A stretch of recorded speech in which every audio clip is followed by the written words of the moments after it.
What's going on, everybody? Welcome back to another episode of Bodacious Rant with Burn and Rye. Hope everybody's been doing great. I know this weekend is definitely one of the strongest movie weekends we've had this year. It's called the Glickid weekend, of some may call it, kind of like last year's, what was it? Barbenheimer? Barbenheimer, thank you. Yeah, basically, it's this year's Barbenheimer, in which one of the movies we are talking about was a movie I've been looking forward to.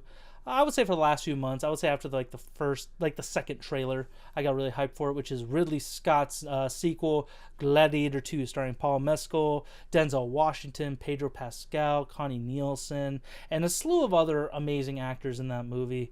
This is a non-spoiler review, so if you do happen to like it, we do appreciate you giving us that thumbs up, ringing the bell for notifications, and of course subscribe just to be part of the ranting community. Let's all be nerds and geek out about movies and shows together, as I always think about.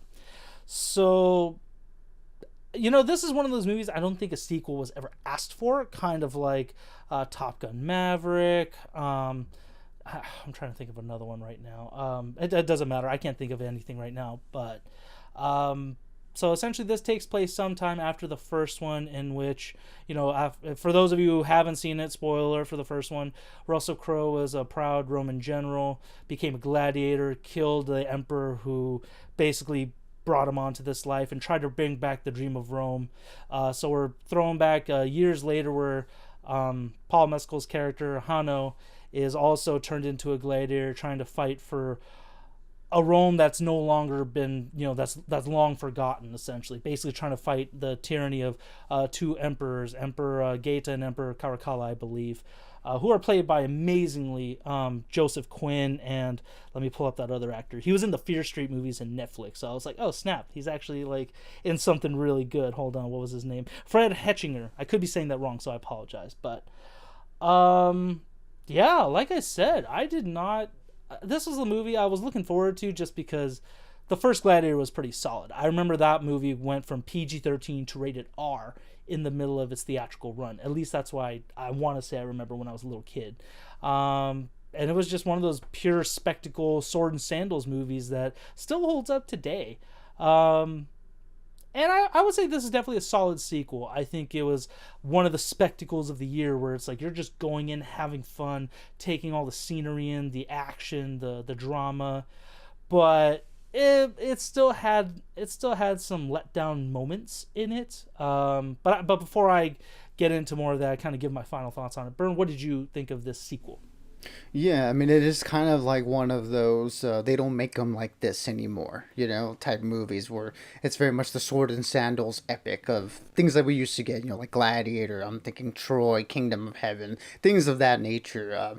We really don't get a lot of those period piece, epic movies anymore. And this one definitely recaptured that sort of spirit. One of the things that Ridley Scott, I think, does well in all of his movies. Obviously, the quality of the movies sort of vary to certain degrees, but I think one thing that can be said for sure about all of his movies is that they do such a great job of transporting you to the moments in time that they take place in. And I was just sort of in awe throughout this movie, just seeing the recreation of Rome here, and it was just like it's like if they took cameras back into those times and just recorded what was going on there. Everything from just the set design to the costume work, and just all those little details just sort of add up to just make it really feel alive and lived in. So I thought all that aspect of it was great. I thought it was shot fairly well for the most part. I don't think there was any sort of shots in particular that stuck out to me as being great, but overall, just I thought it captured sort of that ancient aesthetic really, really well. And I thought all the performances were pretty great. Paul Mescal, who I'm only really familiar with from a movie that came out a few years ago called After Sun. Very different role for him. This is definitely his first foray in sort of a action type role, and I thought he did a really good job of it. But I mean, look, Denzel Washington is Denzel. He's always charismatic, always magnetic, always fun to watch, and he has a lot of fun with his role here. And Pedro Pascal and Connie Nielsen are just so great. I mean, they're just absolute performers to the highest degree, so they bring a lot of gravitas and a lot of emotion to their roles. And I thought another thing that this movie nailed was just depicting all these characters and their motivations, and giving us an idea of like, oh, these all these people have their own sort of idea of what their Rome should be. So it's fun to see sort of those conversations be had, and of course, like when it comes to the action, that sort of be fought for these particular characters and what they believe in. So seeing all those ideals clash in this movie led to a pretty interesting sequel, which, yeah, I mean, the first one didn't need a sequel at all, but I thought the story and the characters that they decided to depict here, I thought it really made it so that it felt like it was earned. It wasn't just sort of like one of those, let's just throw it out there and call it Gladiator 2 and make a lot of money. It seems like there was a good idea for a story here. Where it does falter for me a little bit is sort of probably in the back half of the movie, more so the third act, I would say, where a lot of those ideas really, like you mentioned, feel like they were kind of shortchanged, or like they left me a little bit wanting more. I wouldn't be surprised if there was a sort of a longer cut. You know, Ridley Scott is known for his director's cuts, and I wouldn't be surprised if there was one here to sort of flesh out those storylines a little more. I see all the connective tissue there and what they were trying to do. It's just some moments sort of, like you said, fall a little bit flat because it feels like the build-up wasn't always there. Yeah, I mean, it was definitely around the third act, like basically the kind of the second half, definitely the last third of it was it felt like it was just moving too much. Like that's where I feel like the motivations and some of the actions that the characters took were very muddled. Like it's almost like, okay, what is this movie trying to, it almost like it felt like it lost itself in a certain point for me when I was watching it. Like I don't know if it's supposed to be a Gladiator sequel or if we're just slapping the name on it. There was just a couple things that made it seem like that, and I don't want to get too much into it, spoiler wise and stuff, but I totally agree with you. I think this is definitely one of the stronger acted films of the year.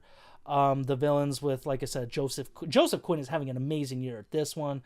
Quiet Place, Day One, and I know he's in a couple other things. I just can't think of him at the moment, but he's having a great year. Fred Hetchinger did a great job as his twin brother.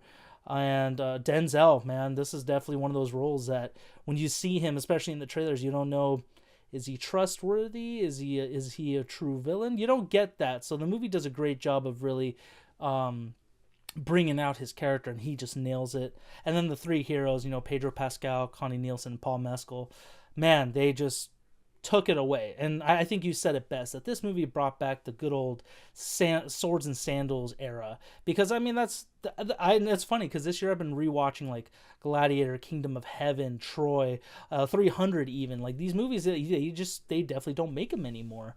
I would even throw Lord of the Rings in there to a certain extent, even though that's more fantasy and stuff. But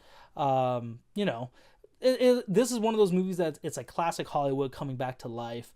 Some of the effects could have been done better, but overall, the story, the characters, and just the choreography and actually the camera work with the fight scenes was very well done. I don't really have many complaints there. I would definitely have to see it again to really get an idea. But with all that being said, is this one of the best movies of the year?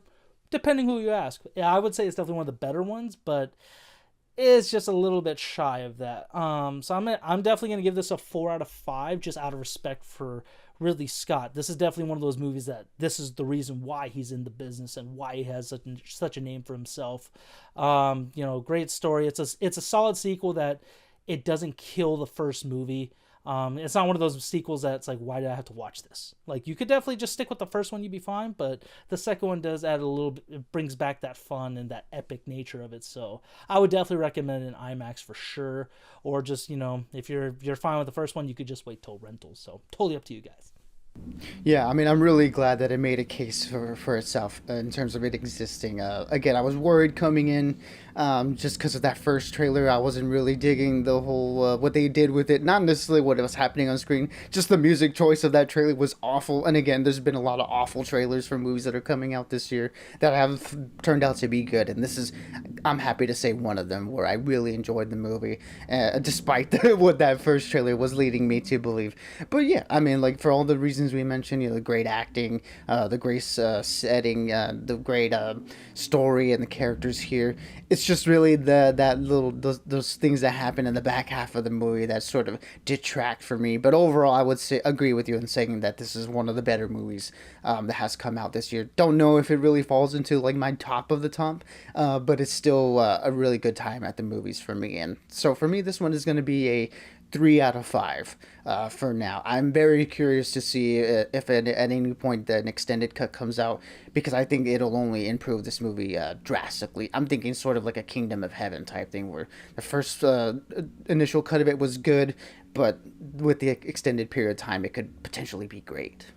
Yeah, I think this one definitely does deserve the director's cut. I feel like it has to. There's definitely got to be a couple scenes or at least a couple things of dialogue to fill in the gaps for the last half. So I definitely agree with you there. But and that's a very fair rating, Burn. I know I was kind of on the fence with where we were at in our private conversations, but I was like, it's one of those movies that I enjoyed it, and out of respect for all the work that went into it, I'm going to give it a solid rating. So not to say that yours is bad, not that 3 out of 5 is bad. It's just one of those things that I'm going to give it a little bit more love. So for those of you who did happen to catch this movie this weekend, please let us know what you thought about it in the comments.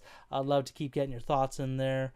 But until next time, everyone, we got Wicked.